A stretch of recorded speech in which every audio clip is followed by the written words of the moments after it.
আচ্ছা সাহেব পালোয়ান, আমি যে এর আগে শুনছিলাম তুমি নাকি আফ্রিকা জঙ্গলে গিয়েছিলে বেড়াতে, তো ওখানে তো বড় বড় গুণ আর কি সমুদ্র গদি রয়েছে, তা তুমি কিভাবে ফিরে এলে আর খাওয়া দাওয়া করেছিলে কি? একটু তোমার কাহিনিটা, বেড়াতে যাওয়ার কাহিনিটা একটু শোনাও তো দেখি, আমরা শুনি। শুনবে? হ্যাঁ। যেটা তোমরা শুনেছো একদম বাস্তবিক ঘটনা, বুঝলে? আচ্ছা। তো আমি যখন ঘুরতে গিয়েছিলাম অ্যামাজন বা আফ্রিকার জঙ্গলে, যখন ঘুরতে গিয়েছিলাম হেলিকপ্টার করে ঘুরতে গিয়েছিলাম, ঠিক আছে? আচ্ছা। তা হেলিকপ্টার ওপরেতে আমার যখন জঙ্গলের মাঝ বরাবর এসে ফেলে দেয়, আচ্ছা।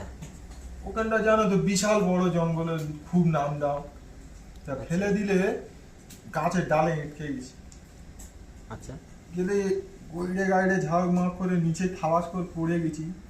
বাবা, নিচেই পড়ে গিয়ে দেখি না সর বাচ্চা একা একা গুয়ার গেল 70, 80, 90, 100, 200 কিলো করে মোটামুটি গুয়ার কেলের ওজন। তা আচ্ছা। 20, 22টা গুয়ার কেল ওরম তেড়ে তেড়ে আসতে যে আমি কি করবো, ওখানটায় তো আমার বাঁচতে হবে। ঠিক। আর খিদেও পাচ্ছে, ওরকম 10-12 ঘন্টা জার্নি করে গেছি, আচ্ছা। আমার তো পেট আছে, খিদে হ্যাঁ। লাগবে, তা পেটটা ঘরে খুলে রেখে যেতে পারোনি? ওরকম হয়। তা শোনো ঘটনাটা কি বলছি, একদম তোমাদের বলুন তো, একদম সত্যি ঘটনা কি বলছি, সবাই শোনো।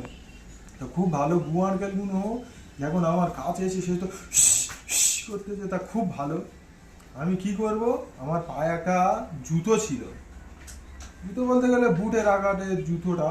তো ওই জুতোটা খুলে একটা করে গুয়ারকেলের মাতিজি আর সব গুয়ারকেল হাত ধুরেতে দেখতেছে, তারা কামড়াবে বলে আমার দিকে তেড়ে আসতেছে। তা খুব ভালো, ওদের সব কয়নার মেরে 20-22টা গুয়ারকেল পিঠের চালে করে নিয়ে যাচ্ছি গো শোগো।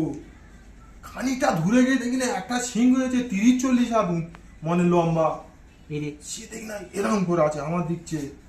আমি তো সাহেব পালোয়ান, ভয় খেলে হার মানলে হবে না। হ্যাঁ, হার মানা যাবে না, মান সম্মান সব ধুলোর সাথে মিটে যাবে। সেটা তা খুব ভালো। সিংহটা যখন আমার কাছে এসে মোটামুটি আমার আক্রমণ করে বলে আসছে, তা সিংহটার কি করবো, ল্যাসটা ধরে ঘুরে আর কোমরে ঘুঞ্চি ছিল, গাড়ি ঘুরিয়ে নিয়ে যাচ্ছি। যেতে যেতে দেখি না আরো তো জঙ্গলের জীবজন্তু ভর্তি, মোটামুটি সবার সঙ্গে এরকম ফাইট ফাইট করে মোটামুটি ওদের মেরেছি, মেরে মোটামুটি ওই কুড়িয়ে খেয়ে দে নিয়ে জঙ্গলতে যখন বার হচ্ছি, তেমন দেখি চারদিকে লোক ঘিরে আছে, কেন? আদিবাসীরা, কেন? জঙ্গলি মাল। হ্যাঁ, কেন? তারা মানুষ দেখলে দেখি না গালেতে লালা পড়তেছে, শালা আমার তো গন্ডারের মতো চিয়ারা, আচ্ছা।